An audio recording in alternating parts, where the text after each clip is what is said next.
Mains కానీ prelims కానీ interview కానీ దీంట్లో మెయిన్స్ కొంచెం కష్టం అని అంటారు, రైట్? సో మెయిన్స్ రాయడం కూడా కష్టమే పిల్లలకి. ఇది ఏంటి అసలు, what is the right way to present it? UPSC pulse తెలిస్తే అది క్లియర్ చేయడం చాలా ఈజీ మ్యామ్. ఓకే, చిన్న ఎగ్జాంపుల్ చెప్తాను. నా స్టూడెంట్ ఒక అబ్బాయి ఇప్పుడు డిప్యూటీ కలెక్టర్.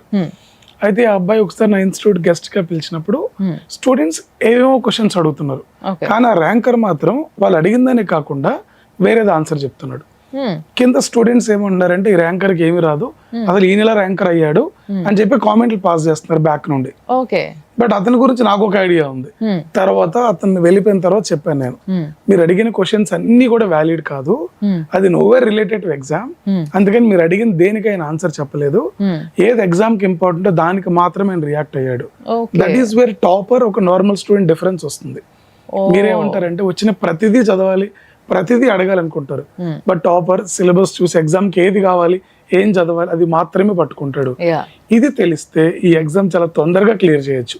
ఇది తెలియలేదంటే ఒక సైకిల్లో 10 years 9 years 8 years అనేది వేస్ట్ అవుతుంది. అందుకని బిగినింగ్ లో మీరు ఫ్రెషర్ గా ఉన్నప్పుడు ఏది పడితే చదవకుండా ఫ్యాకల్టీ దగ్గరికి వెళ్ళి ఏది సిలబస్ ఫస్ట్ సిలబస్ చదవాలి, సిలబస్ దగ్గర నుండి కంటెంట్ మీరు బ్రెయిన్ లో డంప్ చేసుకోవాలి. ఉన్న కంటెంట్ ఎగ్జామ్ కి ప్రిలిమ్స్ కి ఎలా వాడాలి, ఎలా అడుగుతున్నారు, మెయిన్స్ కి ఎలా రాయాలి అని నేర్చుకోవాలి. మరి ప్రిలిమ్స్ ఎందుకు కష్టం అనాలి అప్పుడు? అంటే కంటెంట్ లేకుండా అటెంప్ట్ ఇస్తున్నారు కదా. ఇప్పుడు మీరున్నారు మ్యామ్, ఫస్ట్ 1 year కూడా మీరు నా టార్గెట్ యూపీఎస్సీ క్రాక్ చేయడం కాదు, యూపీఎస్సీ సిలబస్ ని నేను ప్రాపర్ గా అండర్స్టాండ్ చేసుకోవాలి, కంటెంట్ పైన క్లారిటీ తెచ్చుకోవాలనుకొని 1 year అది నేర్చుకోండి. ఆ తర్వాత మీరు అటెంప్ట్ చేస్తే ప్రిలిమ్స్ అవుతుంది, మెయిన్స్ అవుతుంది.